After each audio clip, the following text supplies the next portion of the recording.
Okay, so this is how I separate the textures from the array. GIMP 2.8, and I've got the American and the EU. Choose whichever one, doesn't really matter. Drag it in with the DDS plugin. It will then load up all the textures from the array, and all you need to do is just find the one that you want. So make sure you take the eye out of whichever one you don't want, and then just scroll through. And the American map does seem to have just a lot of black stuff, black textures, so I'm not really sure what they are really all about, but whatever. I guess that's just how it's mapped in the array. So find what you're looking for, maybe something like that, I don't know. I think the textures I found on the EU one, the Felsbrunn map, were a little bit better actually, colour wise. The ones on the American map, Ravenport, they seem really darker colours. This one might work though. We could perhaps maybe go with something like that. It's not too bad. Either one of those got a rusty kind of setup there. Maybe we go with this one, I think. So make sure you've got the actual element in the array selected, and then all I do is I go Control C, and it will say it's copied to the clipboard, and then I open up paint.net, and then I Control V, expand the canvas and put it into here, and then I create a new layer, and I close this one down, and then I'll do exactly the same thing again with the next one. So we'll take our normals, put that into there, and then unpack the array like so. And I think that was, which one was that now? That's quite important actually. I should have noticed that before. Was it that one? Don't think it was that one. Was it 4? Yeah, this one. I think it's this one. It goes to dog. Anyway, we'll try this one. I think it's this one I looked at, number 4. So again, make sure you've got it highlighted in the layer box. If this isn't open, just go to Window, Dockable Dialogues, and then just click on Layers, and this will open up. So again, make sure you've got this highlighted.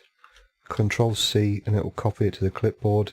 Go back into Paint, and with your new layer selected, Control V, and it will put that in. So you've now got both of them in separate layers in Paint.net. So element 4, so we'll close that down, and then we'll choose the next one. So now we'll do the specular, exactly the same thing again. Take the eye out of 1 and scroll down to 4. Just here, highlight it, put the eye in so you can actually see it and everything. With it highlighted, Control C, back into Paint.net, new layer, Control V. Now you've got your specular. So you no longer require GIMP, because I'm going to do everything in Paint.net. I find it easier to do it this way. I'm going to put the diffuse at the top, so this one is always highlighted, because the top one in the layer box here is the one that will be displayed unless you take the tick out of the box. So if I put the specular at the top, that's the one that you'll see visible. So it's always the one at the top that's visible. So working with the actual diffuse, the color channel, you can see what you're looking at a little easier. Deselect everything, because you've pasted it in, it will be selected. So make sure everything's deselected. And then I'm going to go Control and mouse wheel and zoom in until I get to a good position that I can see the texture I want to work with. I'm going to go to Rectangle Select, make sure all of the ticks are in the boxes, because we're going to use this one for visual, but when I change this one it'll automatically change the others as well, because I've got them ticked.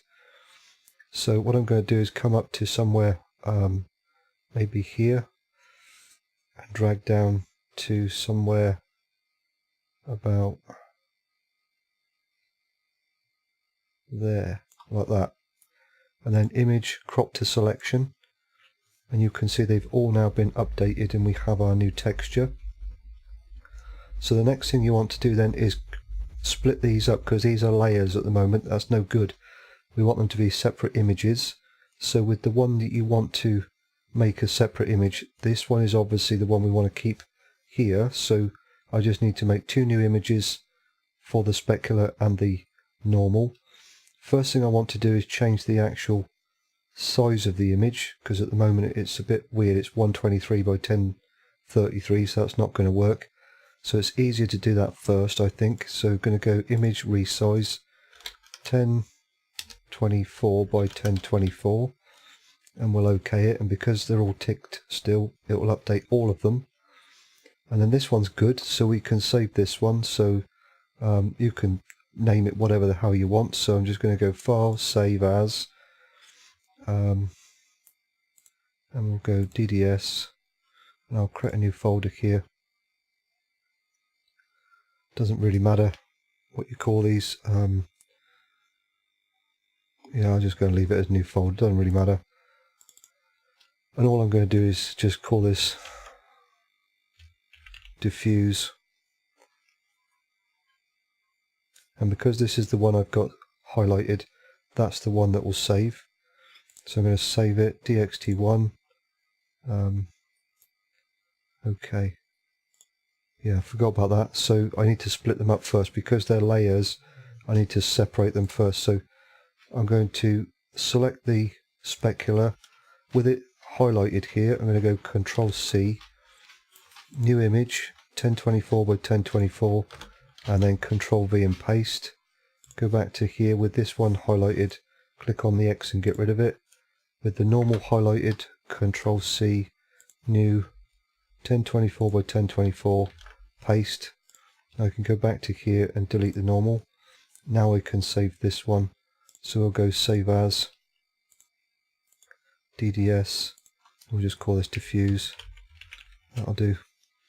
DXT1, and then I can go to this one, and File, Save As, DDS, Specular, DXT1, then we'll go to the normal, File, Save As, and normal, DDS, and save DXT1. So now you have all your textures. If we go into new project, new folder, you now have your textures that you can work with.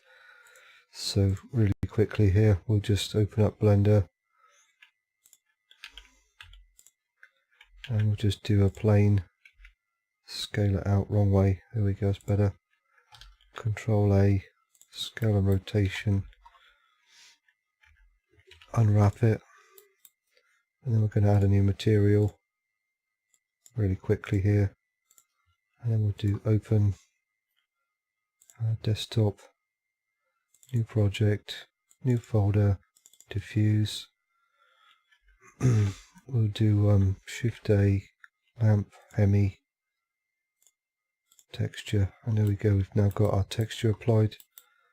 So if I just move that, whoops, wrong one, I don't want the lamp, I want this. So just move that so you can see it above the grid. And then we can do new, open, and we'll do specular. So we'll come down and we'll do hardness for the specular, and then we'll do new, open, and normal. Come down and normal. And there we go, we now have our texture mapped in. Now it's possible here, by looks of that, I've actually taken a little bit more of the image than I actually needed to, because I've got this kind of flat area at the end here. So that might need a little bit more cropping on the texture there. But you get the general idea of how that should work. And normals always look really weird in Blender for some reason. I don't know why that is. They just look really, you know, you've got all these, I don't know, just, I think it's the way the light bounces off of things in Blender. But if I was to export that out now, I would probably export it out without these. So I would just take away the normal and the specular, and just export it with the the diffuse. So file, export, i3D, and we'll just do that untitled, that's fine. So if I then just come in here and we'll just do like so, save, close that down, I'll open this up. And right, so we want desktop, new project, new folder, specular,